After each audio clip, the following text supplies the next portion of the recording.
Hello everybody and welcome back to another Marvel Crisis Protocol character spotlight. And today we are taking a look at everyone's favorite rock troll, Ulik. So yeah, let's go ahead and get right into things here. Ulik is coming in with a 4-3-4-7 stamina stat line here. So reasonably beefy right out the gate. He is a 5 threat, so that kind of makes sense. You're kind of expecting that. Yeah, obviously that's not kind of enough on its own. We'll have to see what kind of defensive tech he has, but the 7 stamina is always nice to see. He's also a size 3 and a medium mover, and he is on a medium base, so he moves around pretty quickly when he wants to. Size 3 makes him somewhat more annoying to displace, but of course you got to be careful when he gets thrown at your own teammates, so just kind of something to keep in mind with him there. But so far, nothing too crazy here. Going into attacks here, Ulik is equipped with two different attacks.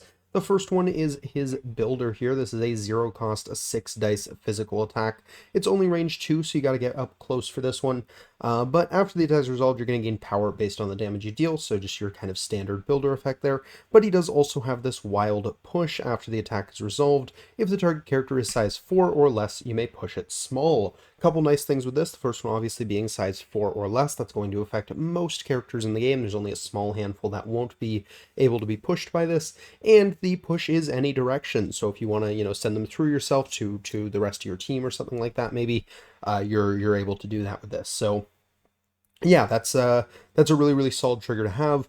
It's only a single wild, so on 6 dice, you're not going to get it every time, but it is reasonably likely that you'll get it most of the time at least. So that's not too bad. And yeah, just a great control effect right there. So yeah, really solid builder. His next attack here is Shatter Mountains, Shatter Bones. This is another range 2 attack, but this one's going to be costing you 5 power. It's going to throw out 9 dice instead of the 6 on your builder there. And it's got a couple triggers here. The first one is guaranteed. After this attack is resolved, the target character gains the Stagger special condition. So that's great. Here's a stagger. There goes one of your actions.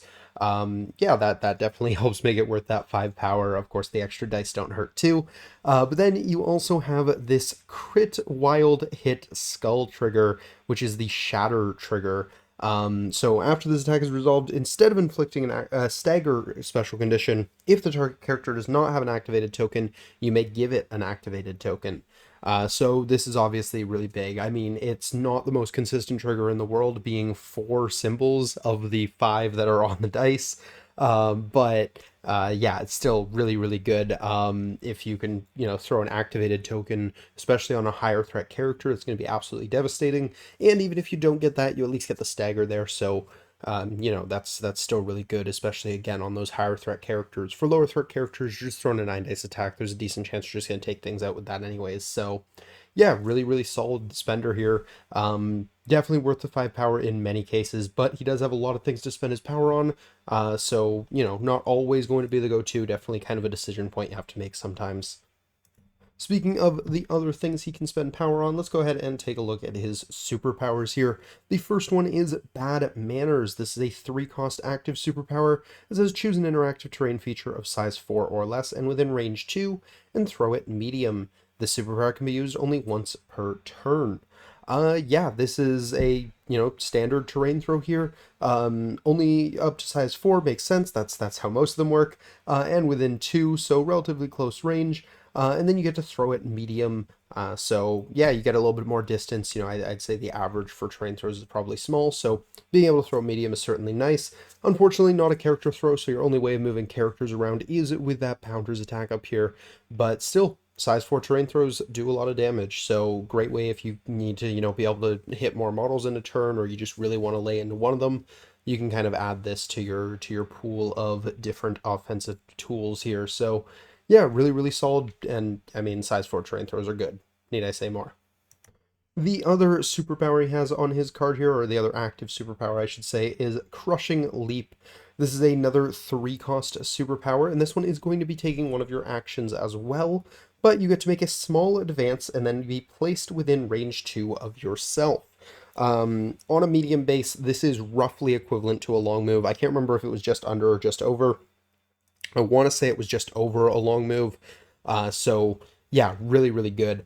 super far, and the place that helps you get around, elevated terrain and stuff like that, so you can kind of make some awkward things work there. Of course, because it's not just a long move, if there's stuff kind of at that middle point where the small move is the awkward part, it can be worse in those cases, but in a lot of cases, it gives you a little bit more flexibility than just, a long move would do, especially when it comes to terrain and stuff like that. So really, really good. Then this character may make a Pounder's attack. So not only do you get that crazy amount of mobility, but you also immediately get to make an attack, because this is also kind of like a charge built into it. And, that's your attack that's going to gain you some power and maybe push an opponent model off of a point. So really, really good for, running over to a point, shove them off, maybe gain some power back, and then say, okay, well, maybe it's a pay to flip, I'm going to flip it or something like that. So yeah, fantastic. One of the best charges in the game, I think. Just a really, really solid ability. And unlike most charges, not once per turn. So you can just really run a rampage around the map. You're going for distance. You don't even have to make the Pounder's attack. You could just use this to do effectively a double long move on your turn if you really wanted to. On a medium base, that is some serious mobility. Obviously, that's something that other models can just do, but most of those models don't hit quite as hard or have the same kind of durability that this guy has. But we'll talk about some of that as we look at some of his other things here. So the next superpower on his card is an innate superpower here. It is Trollish Temper. During the power phase, this character gains 1 additional power. So kind of like the Asgardian thing. Seems like most of the kind of enemies of Asgard or Asgardians have this style ability here. So yeah, makes sense. He's going to have 2 power to do all of his things, which is definitely going to be nice because he's got a lot of things he wants to spend power on. Doesn't quite give him enough to do anything right out of the gate, but if he has other sources of getting power or just kind of helps him keep going, he only needs to do 1 damage with his Pounders to get either of his superpowers online, sort of thing. So yeah, still quite solid. And it does mean by turn 2, if he didn't throw a punch or maybe he picked up an objective and that was all he did, he's gonna have the 3 powers, so he can use his Crushing Leap or whatever he wants to do on his turn. So yeah, really, really helpful for him to have that.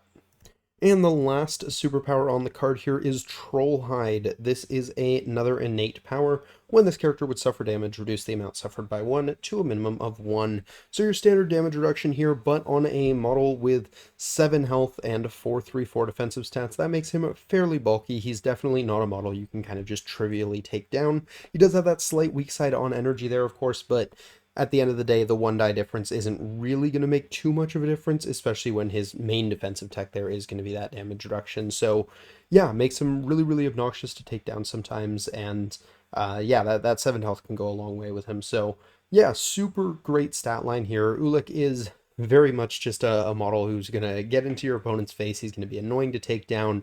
He's going to be all over the place. There's no running away from this guy with that amazing charge that he has. And then he hits reasonably hard, throwing 6 dice builders. Once he's built up, he's got that spender. If he needs to, he can use bad manners, throw some terrain in there as well. That's gonna take care of most models pretty handily. So he hits pretty hard. He's very, very fast when he wants to be, and he's reasonably annoying to take down. Kind of no real downsides of this guy. The only thing, being he doesn't really have much in the way of guaranteed control. He's got that push on Pounders, but 6 dice, not always going to happen. So it doesn't have anything like that. He very much is just, I'm going to walk in here, I'm going to punch things real good, and I'm going to be annoying to remove. But yeah, so not much as far as multi-tool goes, but he is a really, really solid piece. Taking a look real quick at his flip side here, it doesn't seem to me that anything changes. I don't think I'm missing anything here. Stays at 7 stamina and all that. So, a total of 14 stamina with a damage reduction is a lot. He is going to be annoying to take down for your opponent most of the time. And yeah, that's kind of part of what makes him good. Taking a look at tactics cards next, he only has 1 tactics card here. It is Rock and Troll.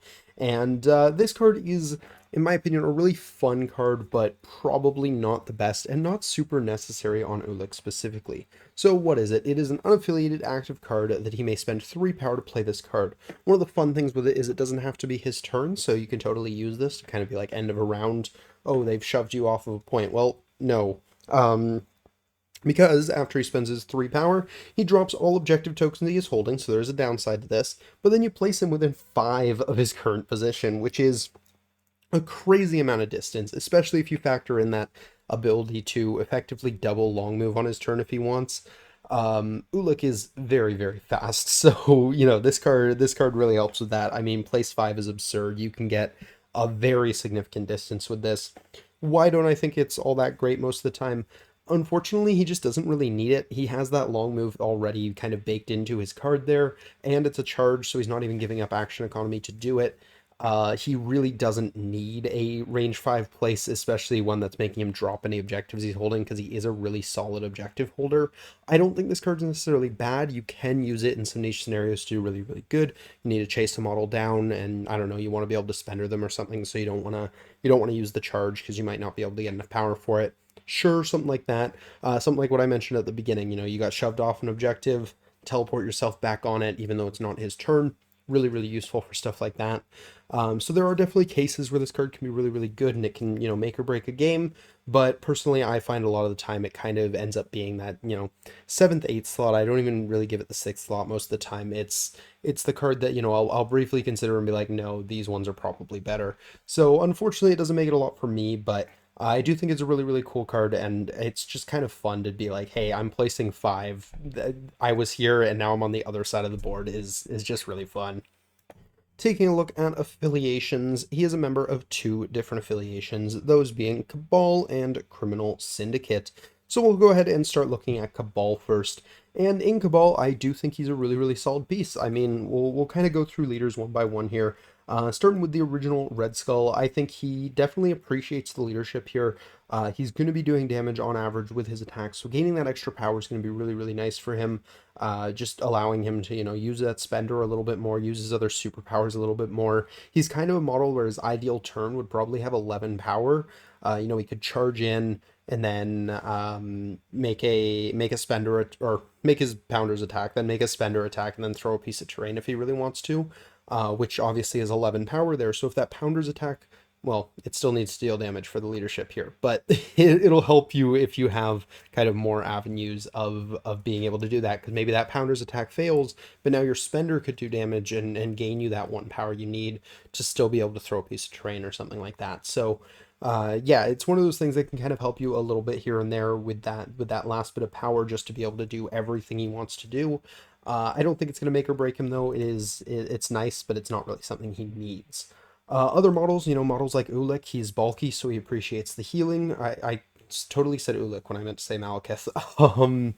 He appreciates the healing. Movement doesn't really matter too much to him, but it can be nice once in a while. He does appreciate the power as well. He hits reasonably hard, not too hard, but reasonably hard, so he'll be able to trigger leadership once in a while as well. Great for chasing those squishy models that have started to run away because they got low on health.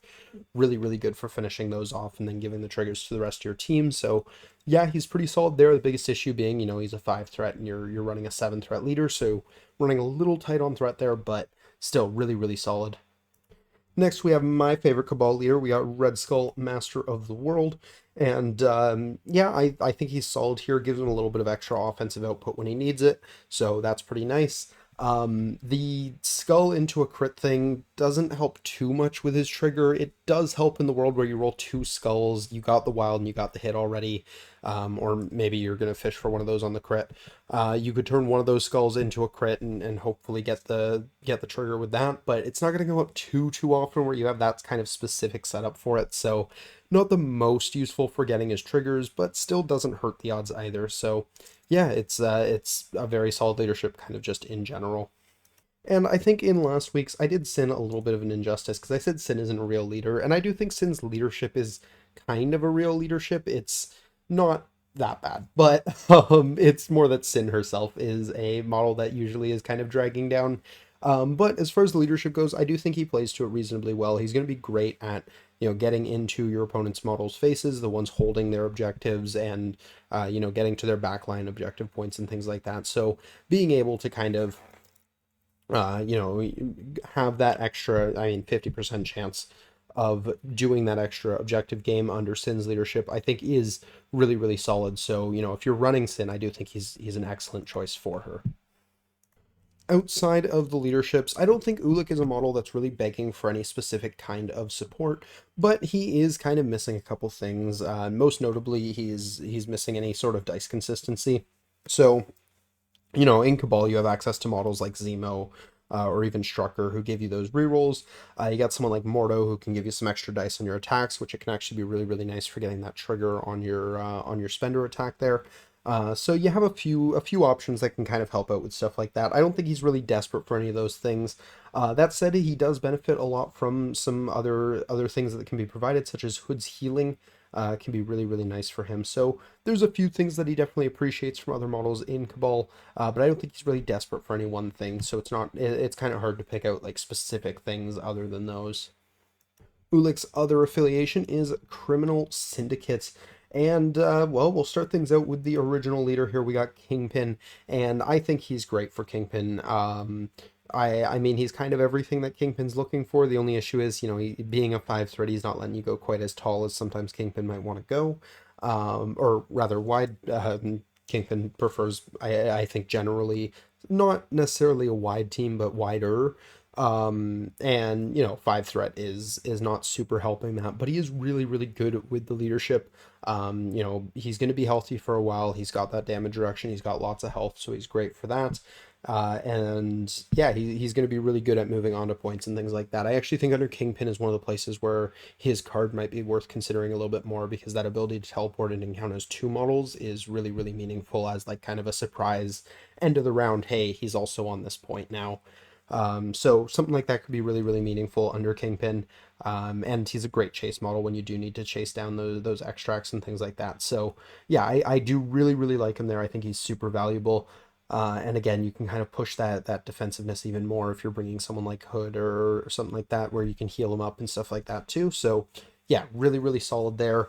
Claw, he's, I guess, not great for in the sense that he doesn't die very often because he's kind of bulky, so probably not. Modoc, I do quite like him for. Technically, the leadership can help him get his trigger if he doesn't have the hit, but he got the wild. It can help him with the trigger there. It's not really going to come up too often, kind of like the Red Skull 3 situation, but still just helps with his output a little bit more. He's rolling a good amount of defensive dice too, so he can have an okay chance of hitting that wild on defensive rolls as well.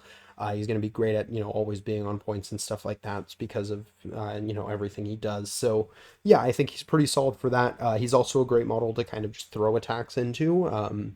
That's pretty good for him as well, because he can kind of take that hit at least better than Modoc can. So yeah, he's pretty solid there. And lastly is Shadowland Daredevil, and I don't think he's particularly bad there. I don't think it's anything too crazy either. Again, just kind of one of the things he is missing is dice consistency. So rerolls on attacks, that can help you with your triggers. And it's also just good for getting more damage through. So yeah, he doesn't mind it at all, and he's going to be great at, again, targeting out those models contesting or holding objectives, because he's going to be wherever he wants to be on the board. So yeah, he's really solid for stuff like that. So he definitely gets to make use of the leadership, maybe not as much as someone like Rapid Fire or something like that, but still, fairly consistently. As far as other models supporting him, I don't think there's too much in the way of like specific synergies. Again, we mentioned the healing from Hood already, and I do quite like that. But otherwise, I don't think many of the models in Crimson, just kind of in general, are kind of designed around supporting other models, and he's definitely a model that doesn't give out his own kind of supporting effects. But he can fill a really nice role there, just as a model who's really good at chasing. He's super fast and mobile. He's going to be able to get onto 10 enemy points. Again, I think probably the best Crimson leadership for him is probably Kingpin, and he can definitely play that game really well. Like Ulik, Rhino, Kingpin, and then maybe someone like Hood for healing. Could be a really kind of obnoxious list to play into. I wasn't counting threat when I said that. What's that, 16? So, room to play with on higher threat scenarios and things like that. But yeah, something like that could just be like, here is a bunch of really bulky models. Two of them are super mobile. They're going to be sitting on your back points. One of them's healing them up, and then the other one's Kingpin. But stuff like that can be really obnoxious to play into. So I think he can kind of thrive in that sort of environment where you just have a bunch of bulky models and your opponent has to try and deal with them some way. Because yeah, he's great for that. I mean, if he does get targeted down, he will still go down. He's not, the bulkiest model in the game or anything like that, but he's certainly relatively up there, and yeah, he plays really well to that sort of game plan. As far as other affiliations go, I mean, he's really not a model that needs too much to really be able to do the things he wants to do. There are a few places that can kind of help him out. One of the first ones, for some reason, that actually springs to mind for me is something like original Thor Asgard. where he has that ability to heal and remove conditions from himself, which can be really, really good, just kind of on any damage reduction character, but especially those ones with bigger health pools that are, the condition removal also becomes really, really meaningful on them. So something like that's kind of cool. You have the standard drawback there of being 5 threat leader and a 5 threat model is pretty tight, but it's just one of those things that I think it's kind of cool and kind of anti-thematic, I guess, because it's enemy of Asgard with Thor, but I'm sure it's happened at least once. But yeah, I think something like that's kind of cool. Other places, I think something that could be really useful for him is being able to get that charge online turn one. There's kind of the obvious way for that with something like Steve Avengers, where it's just going to only cost you two, so he's got it right away anyways. And I do think he's pretty reasonable there. For what it's worth, I actually think he's pretty reasonable under all of the Avengers leaderships here. The ultra consistency from Steve 3, and Sam just being a bulky model. He's probably a little bit too high threat for Sam's liking, but still not too bad if you want kind of him as a more centerpiece model there. So yeah, I do generally like him there, but I know I kind of say Avengers for pretty much everyone. I actually quite like him in Defenders because of how his mobility works and how kind of versatile it is. Under Daredevil Defenders, he's really, really good at kind of positioning himself to get as many enemy models as possible. He's going to play pretty well in a lot of the scenarios that they're playing too. They like those more tight-knit scenarios, but being able to just kind of at the end of a round be like, okay, and I'm charging onto your back point on Gamma or something like that, which is worth two. So, I'm going to charge back there. I'm going to punch two of your models. If I get the push on both of them, hey, this is my point now. Or if it's only one model there or whatever. But yeah, I really like him for stuff like that. I think that can be pretty cool. So I think he can get some pretty neat play on defenders. Emma, I think he really appreciates the leadership there. Again, similar with what we were talking about with Asgard, that healing is going to really, really add up on a model like him. The extra power is certainly nice, so he definitely appreciates something like that. But yeah, I think he's not going to be a bad pick most places. I think anywhere you can give him a little bit of extra dice consistency could be pretty solid for him as well. Even stuff like Black Panther Wakanda or Nick Fury Shield, or no, not Nick Fury Shield, Iron Man Shield, where you've got those rerolls and things like that. Those are going to be really reasonably solid for him. I think anywhere you're kind of looking for a model that's going to be kind of filling that role of either fast, really good at rotating points and things like that, or really bulky, or some combination of the two. He's going to be a solid consideration for either of those roles. The little bit of control that he does have on that wild push can be really, really nice for a lot of different scenarios. That ability to just kind of beeline to a point and be like, okay, I'm going to punch you twice and have, on those 12 dice, really good odds of getting the wild on one of those two attacks. So quite solid for something like that. But yeah, he's not really looking for anything too specific outside of that. I think I've mentioned a few decent options for him. But outside of that, it's kind of what your team needs rather than what he needs from them. So I think I've kind of covered the main ones that he really likes, I think. But I think that is just about going to do it for this character spotlight here. I think I've said most of what I have to say regarding everyone's favorite rock troll here is, and yeah, I really like Ulik. I think he's a great piece in the affiliations that he's a member of. I think he's a solid splash choice. I never see Ulik on the other side of the table, and I'm like, that's a weird pick. I think he's great. I think he's really, really solid at what he does. He gets overshadowed a lot by the other model in his box. Obviously, Bill was kind of a very, very prominent piece for a very long time. But I think Ulik is fantastic as well. And I mean, picking up that box, the models kind of have that thing in common of they're both kind of bulky, reasonably fast, although Ulik is a lot faster models. So I think they can actually kind of play together in a lot of the same places as well. Again, we were talking about that Kingpin Criminal Syndicate earlier. I think that box is just kind of fantastic for that sort of affiliation. But yeah, I think he's great. I think he gets overlooked a lot. And I'm very curious to hear what you guys think. Where are your guys' favorite places to run him? Where have you guys seen success or maybe not so much? Very curious as always to hear what you guys are thinking, where you guys are running these models. But that is going to do it for my part for this video. So I hope you guys enjoyed. If you did, please do drop a like down below. Subscribe if you're new to the channel. We do kind of discussion focused content like this during the weekdays, and we got battle reports every weekend. So if you're a fan of any of that sort of thing, feel free to jump on in. But that's going to do it for me. So until next time, have a great day, everybody. Peace.